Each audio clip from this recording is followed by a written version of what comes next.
What's up, dude? What's up? Are you recording? Oh, you're recording. Oh, I'm recording. Okay, so What's up? We're here.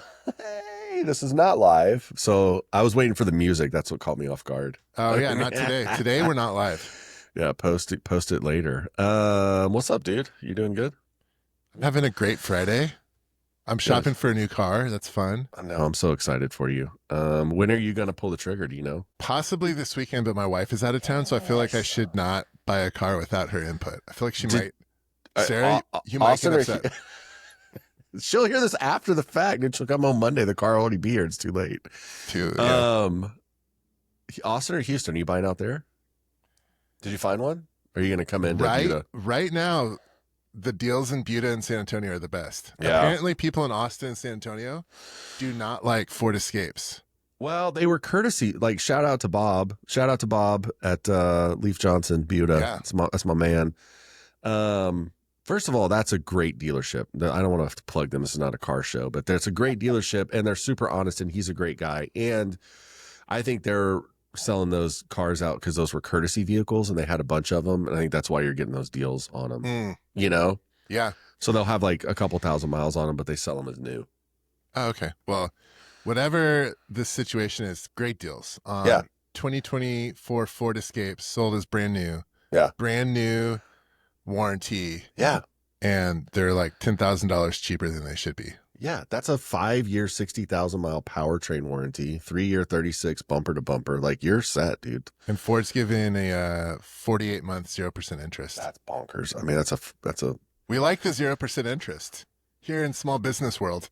Yeah, we love that. I also love like having a $400 a month car payment is great for a vehicle. You could actually get some functionality out of that too. So anyway, that's cool. I'm excited. I love that dealership. And, I was thinking about like, I told Brandon, I'm like, we should just go buy one of these for the office. Like they're so cheap, dude.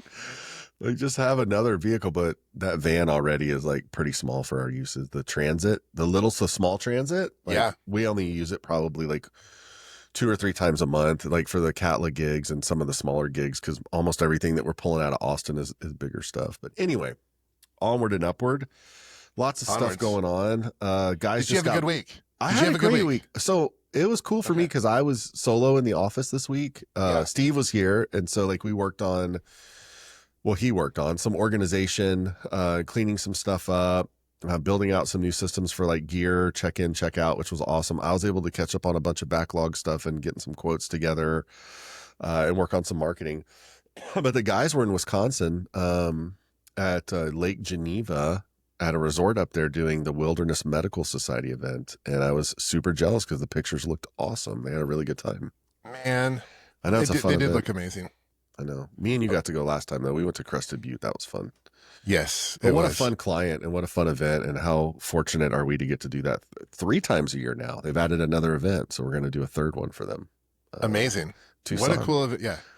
Can cool we talk client. about them? Yeah, I would think so. I mean, they do Wilderness Medicine Society. Yeah, they do austere medicine for or medicine in austere environments. So actually, the cool thing too is a bunch of those guys, or at least a few of them, work for some of those like they're physicians on like the wilderness shows like Outlast, or the ones where they're in the woods like trying to get to the end. Those are the doctors that go in and do it. They're members of WMS. Oh, I bet you'd have for any of those, like Naked and Afraid, all that stuff. Yeah. What's that? No, go ahead. Oh, I felt like when so for Crested Butte, February, that was the first time I met them. It felt like we were talking to James Bond characters. These are people that by day are like emergency room nurses and doctors, and by evening and weekends are like hitting back forest trails, deep water surfing, doing crazy medicine. I was like, the Congo, you're just like, what, dude? They're in Nepal at the top of Everest. Yeah. One dude lifted up his arm and showed he had probably 30 snake bites on his arm. And he was like, I was just testing out some anti-venom. You're just like, okay, dude. Cool. I usually avoid those. That was cool. They got back late last night. I saw Brandon for a minute. Everybody else kind of took the day. I think we're going to give them Monday too to kind of recoup, because you're not going, but I think Nate and Steve go back to San Antonio next week for a gig. And then I think we have a little bit of downtime. Let me see. I'm just looking at our schedule. Not that anybody cares but me. Yeah, San Antonio next week. I think it looks like you may have another shoot next week in Houston. Yeah, we have a shoot here, which is cool. And then another one. You've got another one. Look at you, man. They were with the Texas Association of Broadcasters. That's a fun one too. That'll be at Kalahari. I love that they go back to Kalahari every year. Yeah, for the longest time they were at the Renaissance here in Austin, and they did it there for years and years and years. And they, I think, were at the JW or the W, and then they've been at Kalahari now. I think they just like it. I think it's a good. Also, TAB, that is like the largest show outside of NAB, so it's big. Okay, yeah, I've never been. Texas Association of Broadcasters. You've never been? Maybe I should just go to check out the gear. You should come. I love going to gear events. Oh, it's amazing. And they're such a cool client and super fun to work for. And that's such a great event. So, I should go because I bet we could shoot a quick video there just talking about gear for people. Well, so I didn't put you on. I put Matt. We were bringing Matt Menendez in. So Matt, if you hear this and then you don't end up coming, you know why. But we need B-roll shot because we do a sizzle for him. So I was bringing Matt in. But if you want to come in, we can talk about it. But it looks like you have a potential shoot that week, a big one. You've got the whole week blocked out. So that's true. It's the 4th through the 8th. Anyway, so I actually got some questions. Okay. I had a couple people hit me up. One of these comes from a meeting. Actually, the first one came from a meeting that I had earlier this week. And we were talking about stuff. And this is someone who hadn't done a bunch of live stream before. And they were asking me, which I thought was a really good question because I don't know that I've gotten asked this so directly. But they were basically asking me for failures or mistakes that they've seen other people, like that we've seen people get into when live streaming events. Like they were like, what do I need to avoid? Like what has failed? And I was trying to think through that and give them, I don't remember my exact response during the meeting, but afterwards I thought about that a little bit. And I was trying to think if there was anything that,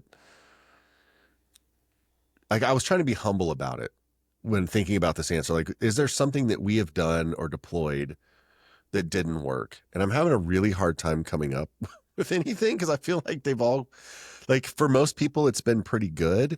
Yeah. And the only real mistakes I see tend to be like the value proposition of streaming. So like people undervaluing the stream, like if they're selling, seats for $500 in the room that they sell the stream for half price. Like you don't want to discount the live stream. There should be a convenience fee. If anything, it should be more expensive. Mm-hmm. So like devaluing it tends to not really help that out too much. Yeah. A huge thing that I saw coming out of the pandemic was people not concurrently marketing the live stream with the in-person. So they would, you know what I mean? Two separate events. Yeah, they would treat it like two separate events. And so that would get in their head too. And they'd be like, oh God, we have to do two separate things. And it's all this stuff. So they would market the event and then wait till like 2 weeks out to release the live stream. So then it becomes this like second class thing. It's just like, it's an afterthought. Yeah. Well, the first mistake leads into the second, because if you're worried about cheap tickets eating into your in-person tickets, then you don't want to do it. Right.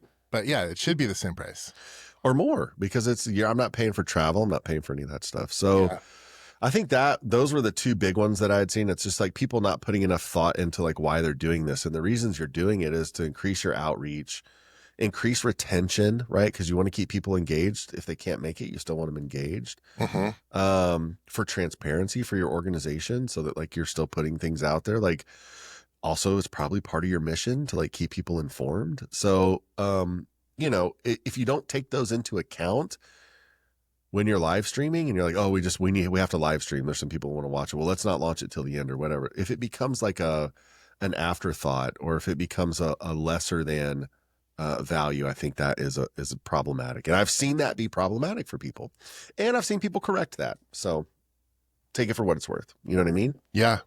Any other mistakes? Yeah, but we'll get into that. Okay. Because there's another question that came up.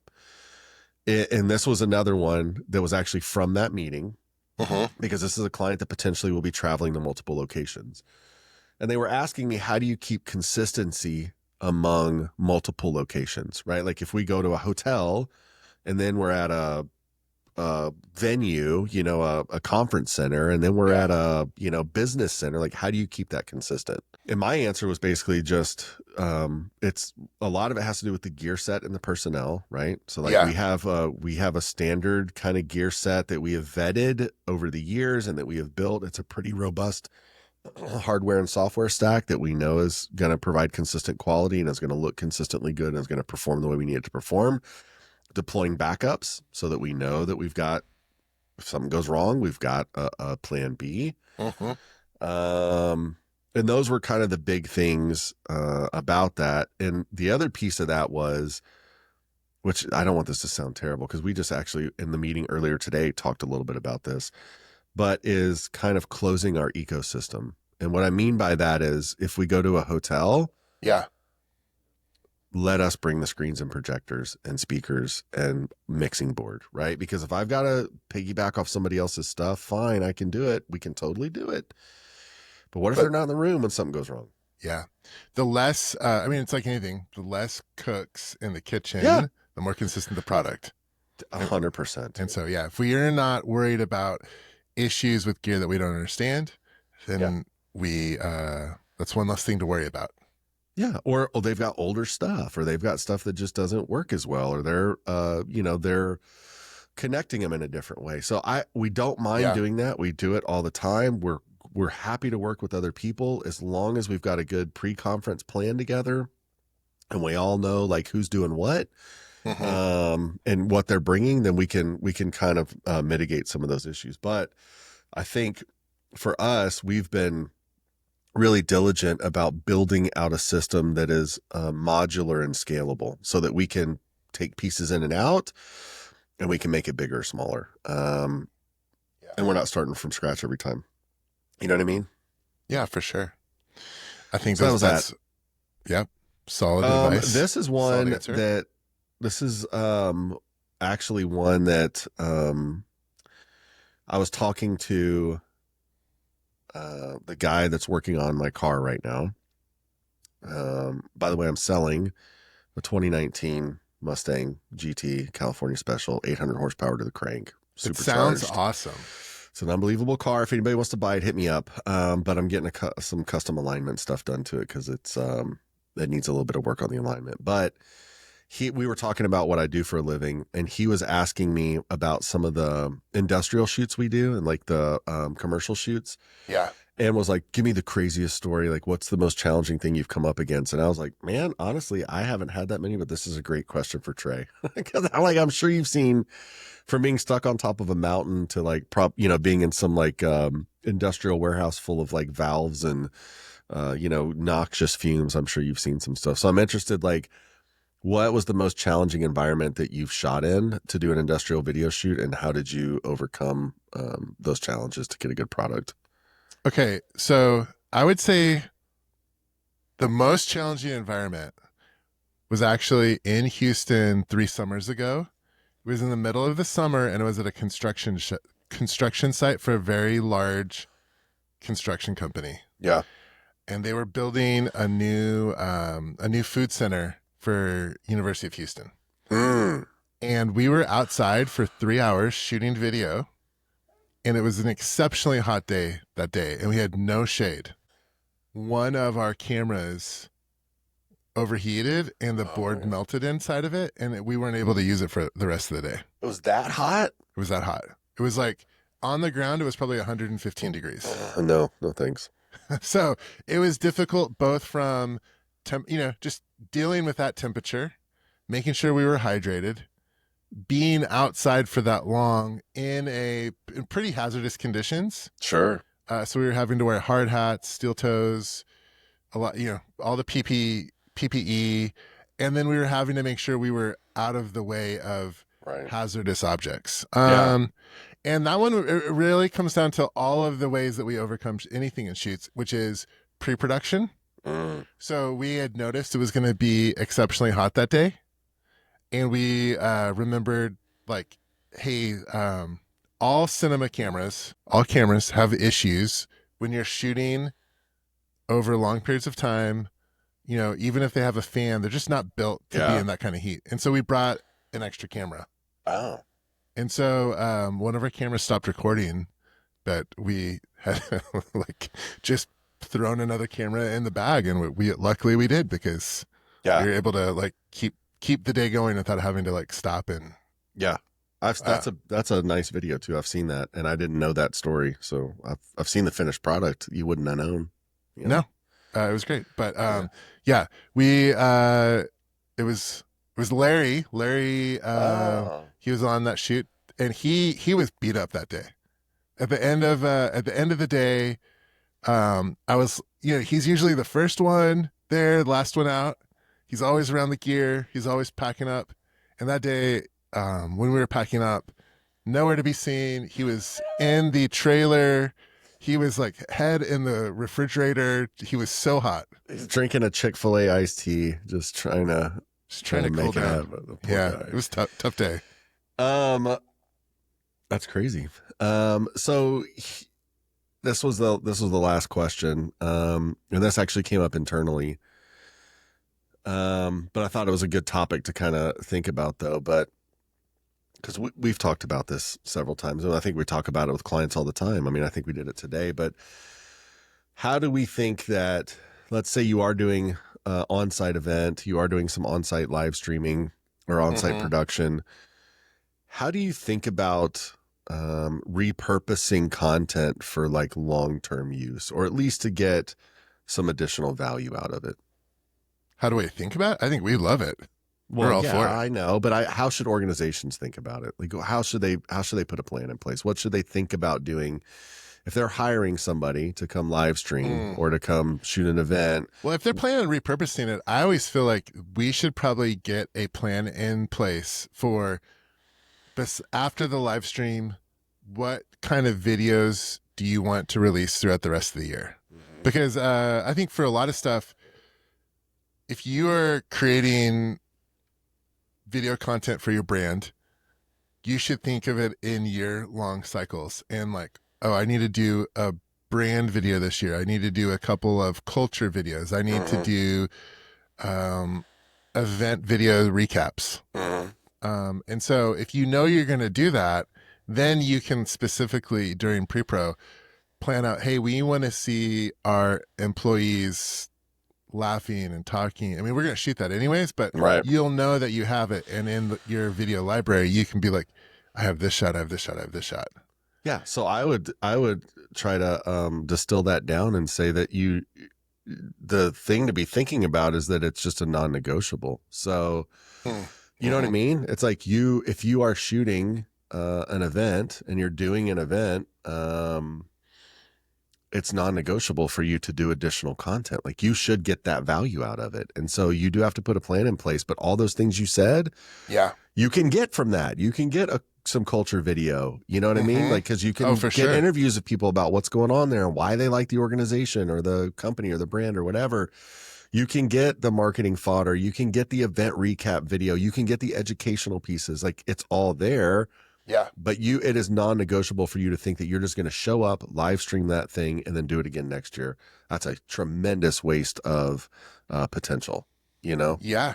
And I think that's really, I would say that is what we're always trying to sell marketing companies on, is take a longer term view of your video content. Make sure that you're not just thinking like this, the video cycle is the event.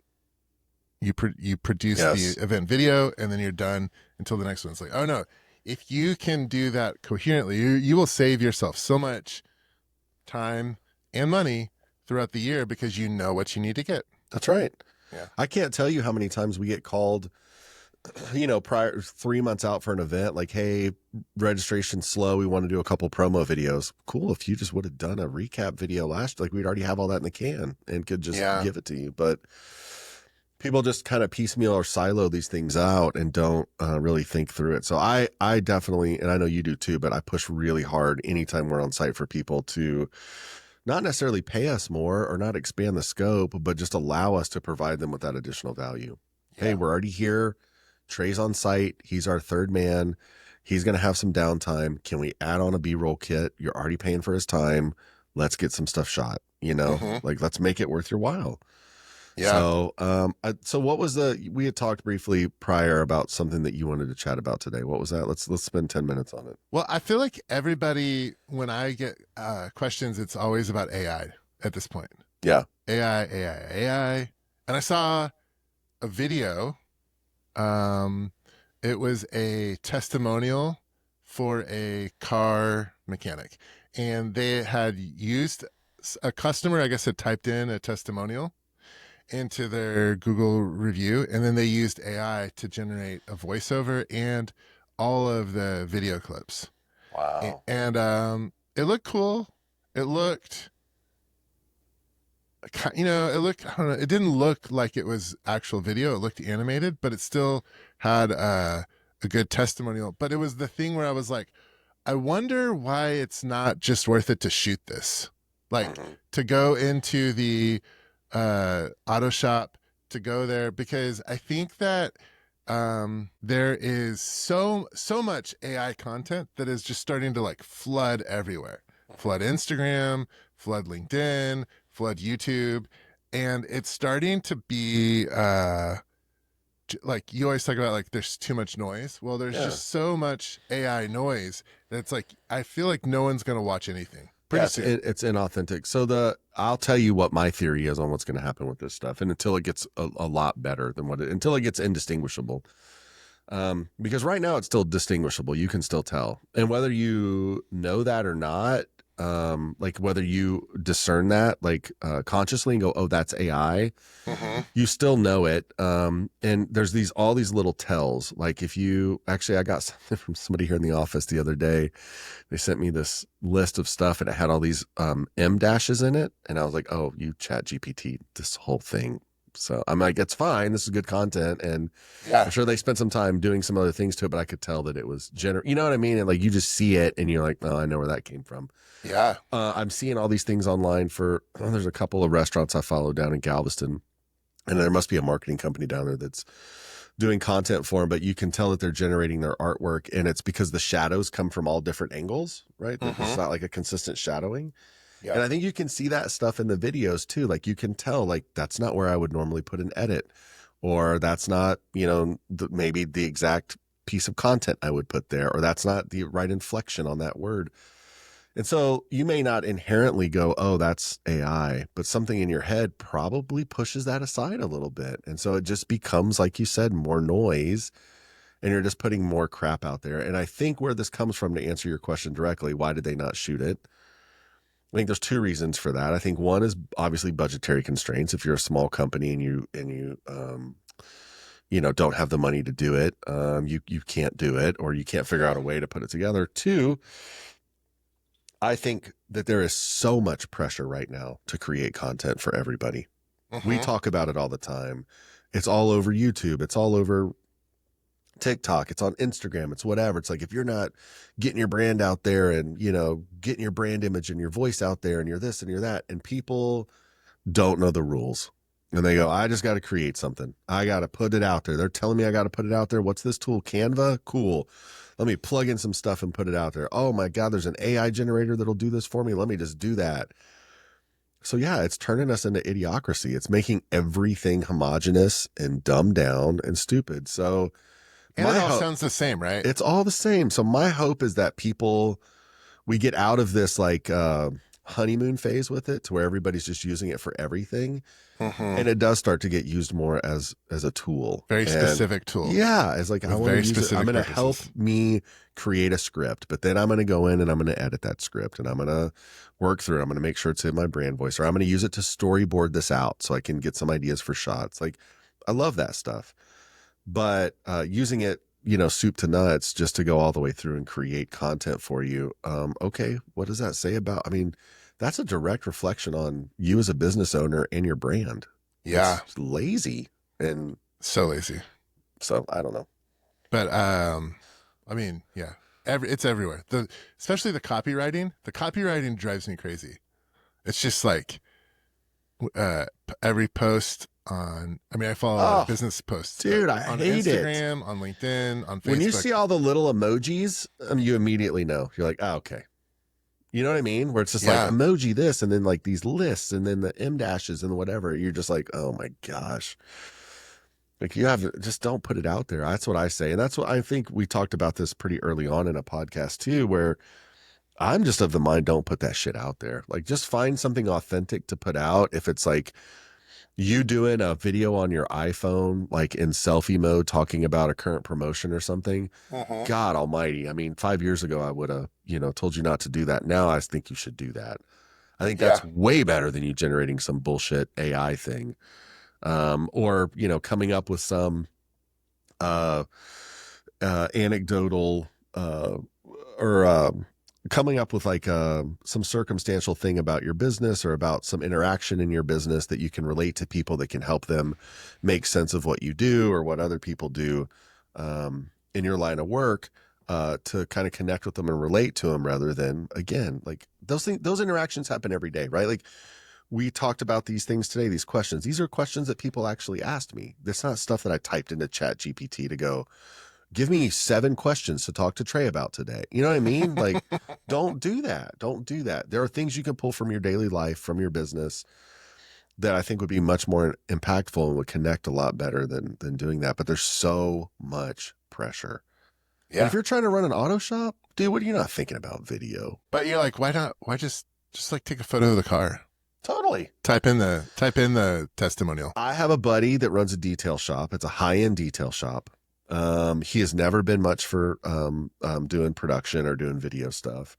Shout out to Sean at Taurus Detail in South Austin. Great shop. And he started doing these little videos where it's him, like his face in the camera. It's super awkward, but it's Sean and he's an awesome dude. And it reads awesome because you're like, that guy's awkward, but he seems awesome. And then he's like shooting the car and little things, and he's doing it on a cell phone, and it looks like he shot it on a cell phone, but it's super authentic. It gets you a feel for who he is as a person, for who the shop is, and it's very endearing. And I would just way rather see people do it, which is so opposite of what I would have told people 5 years ago. I'd be like, don't be putting crap out there. Don't be shooting stuff on your cell phone. You can't do that. And now I'm like, please shoot something on your cell phone. I mean, I think because like at least maybe the social media, that form of marketing has become how well can you connect with your business? Yeah. And the people that hire your business. And so the best way to do that is just to be yourself. So for Sean and for other people like Sean, like doing a quick video and doing that, and it shows people I'm a real person. I'm an honest person. I have an honest business. We do good work. I mean, what more could you want? That's it, man. Like that dude who, I think the guy that just like mows lawns for free. Yeah, I love that. Right? And he just makes a video where he's like, hey, can I mow your lawn for free? Yeah. And that's all I mean, I know that I've read that his business is just like gone I can't bonkers. Imagine. I can't imagine. Maybe we should go around and just offer people free video production and see what that does for us. Yeah. If I would do it, if we get 3, you know what? If people ask for free video production, if they watch to this point in the podcast and they hear this, I'll make you a free video. There you go. Guys, free video on the table. If you made it this far through, contact Trae at audionllc.com. Let's get the scope done. We're going to make it happen. But we'll have to shoot a video about it. Yeah, we get to do a BTS of the making of so that we can get some YouTube views. Yeah. All right, dude. Well, good luck on the car this weekend, man. I hope it happens. If you come into town, let me know. Maybe I'll meet you in Buda for lunch. Okay. I'd love to see Bob. He's a good dude. And yeah, man, have an awesome weekend, and I hope everybody has a great weekend. It's supposed to be really hot and beautiful. All right, dude. I'll see you next week. All right. Later, man. Bye.